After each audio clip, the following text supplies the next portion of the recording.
Assalamu alaikum. Hello everyone, welcome back with another new video. This is SELIM Reja, Easy English with SELIM YouTube চ্যানেলের পক্ষ থেকে আপনাদের সবাইকে শুভেচ্ছা এবং অভিনন্দন। আমরা beginner spoken English 2020 zero level সিরিজের আজকে 22তম ক্লাসে চলে আসছি, দেখতে দেখতে প্র্যাকটিস করতে করতে, এবং আর আমাদের 8টা ক্লাস আসবে ব্যাক টু ব্যাক। সেই ক্লাসগুলো থেকে আমরা যা শিখতে পারবো এবং এই পুরো প্লে লিস্ট থেকে যা কিছু শিখতে পারলাম সেটা কি হেল্প করেছে নাকি সেটা কমেন্টে লিখতে ভুলবে না। So let's get started.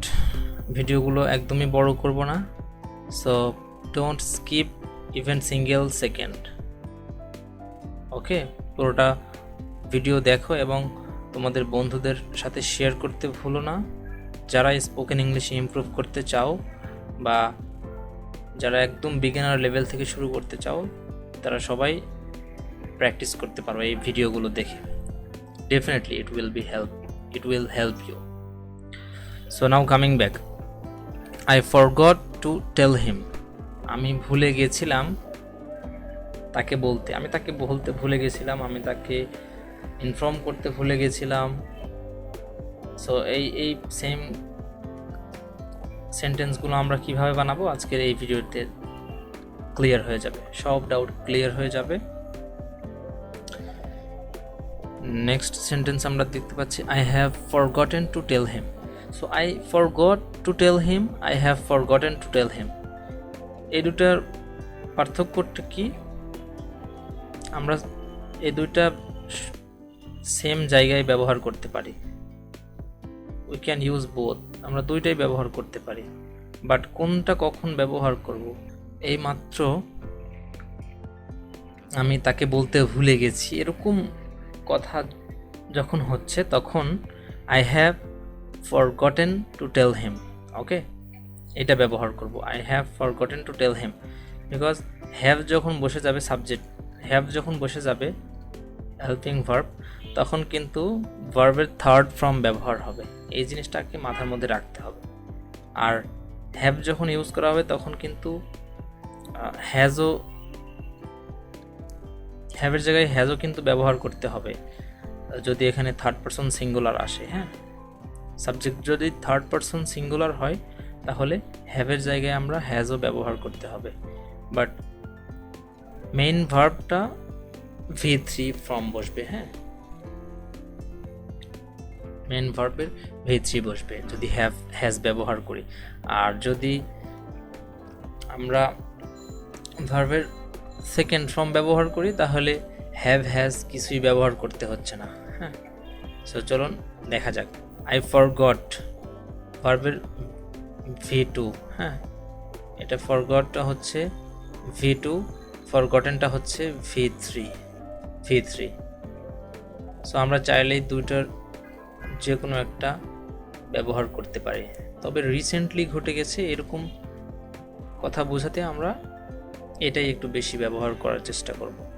So যারা বেসিক লেভেলে আসো তারা একদমই চিন্তা করো না, এটা একটু কঠিন মনে হলেও আস্তে আস্তে সব ডাউট ক্লিয়ার হয়ে যাবে। হ্যাঁ, সো নেক্সট সেন্টেন্স আমরা দেখতে পাচ্ছি, he has forgotten to tell him. এই তো হ্যাজ ব্যবহার হয়েছে কেন? এখানে থার্ড পারসন সিঙ্গুলার আছে, এই জন্য হ্যাজ ব্যবহার হয়েছে। He has forgotten to tell him, সে বলতে ভুলে গেছিল। Next, he forgot to tell the electrician, সে ইলেকট্রিশিয়ানকে বলতে ভুলে গেছিল। আর এটা হচ্ছে ভুলে গেছে। হ্যাঁ, এই মাত্র ভুলে গেছে, সেটাকে আমরা এই প্যাটার্নে ব্যবহার করব। He has forgotten to tell him, সে এইমাত্র ভুলে গেছে তাকে বলতে। আর এটা একটু অতীতের, গতকাল মেবি তার আগের দিন, কিংবা 1 সপ্তাহ আগের কথা, 2 সপ্তাহ আগের কথা, বা 1 বছর আগের কথা।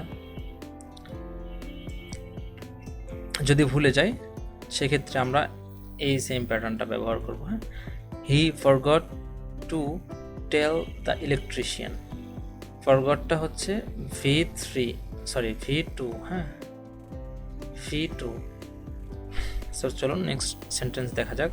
আই টোল্ড হিম, আমি বলেছিলাম। আই হ্যাভ টোল্ড হিম, আমি তাকে বলেছি। আই হ্যাভ টোল্ড হিম, আমি তাকে বলেছি, এইমাত্র বলেছি। আই টোল্ড হিম, আমি তাকে বলেছিলাম। Okay, I told him, I have told him, same. দুইটা আমরা যখন যেটা মন চায়, যেটা যখন মুখে আসবে সেটাই ব্যবহার করব, নো প্রবলেম।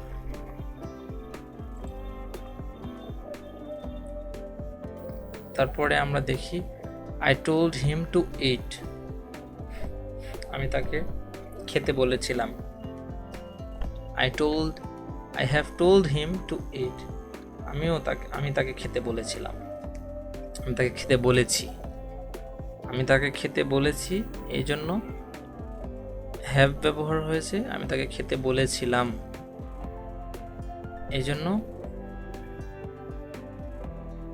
টোল্ড, এটা কিন্তু V2। এই টোল্ড মানেও কিন্তু V3, হ্যাঁ, এই সেম আছে বলে মনে করো না যে দুইটা একই, বাট এটা কিন্তু V2 V3 সেম, বাট তারপরেও এটা V3 ব্যবহার হয়েছে এখানে। Okay, I have told him to eat, আমি তাকে খেতে বলেছিলাম। I told him to eat, আমি তাকে খেতে বলেছিলাম। I have told him to eat, আমি এখন তাকে খেতে বলেছি, আমি তাকে খেতে বলেছি। Next, I asked him to eat, আমি তাকে খেতে বলেছিলাম। I asked him to eat, আস্কডটাও আমরা ব্যবহার করতে পারি। Asked third form, ask second form, third form দুইটাই একই বোধ। I asked him to it, I asked him to come. I told him to wait. I told him to wait. আমি তাকে ওয়েট অপেক্ষা করতে বলেছিলাম। আমি তাকে অপেক্ষা করতে বলেছিলাম। I requested him to wait. আমি তাকে রিকোয়েস্ট করেছিলাম, অনুরোধ করেছিলাম। হ্যাঁ, আমি তাকে অনুরোধ করেছিলাম অপেক্ষা করার জন্য। সো এই ছিল আমাদের আজকের এই কয়েকটা সেন্টেন্স। যারাই মনে করছো এই ভিডিওগুলো তোমাদেরকে হেল্প করছে, অবশ্যই এই চ্যানেলটাকে সাবস্ক্রাইব করতে ভুলো না, আর অবশ্যই এই ভিডিওগুলো শেয়ার করতেও ভুলো না। সো আজকের ভিডিওটা এতটুকুই, দেখা হবে পরবর্তী কোনো এক ভিডিওতে। আর এই ভিডিওগুলো দেখে তোমরা হোমওয়ার্ক করতে ভুলবে না। সবাই এই সেম প্যাটার্ন ফলো করে 20 থেকে 30টা সেন্টেন্স নিজে থেকে বানানোর চেষ্টা করো। যদি ভিডিও দেখছো বাট প্র্যাকটিস করছো না, তাহলে কিন্তু এই ভিডিওগুলো দেখে কাজে আসবে না। সো যারাই মনে করছো যে শুধু ভিডিও দেখলেই ইমপ্রুভ করব, বাট এরকম কিছু না, তোমাদেরকে অবশ্যই প্র্যাকটিসের মাধ্যমে হোমওয়ার্ক করে তারপর স্পোকেন ইংলিশটাকে ইমপ্রুভ করতে হবে। সো আমি আর এই ভিডিওটা বাড়াবো না, দেখা হবে পরবর্তী কোনো এক ভিডিওতে। ততক্ষণ সবাই সুস্থ থাকবেন। See you in the next time. Have a wonderful day.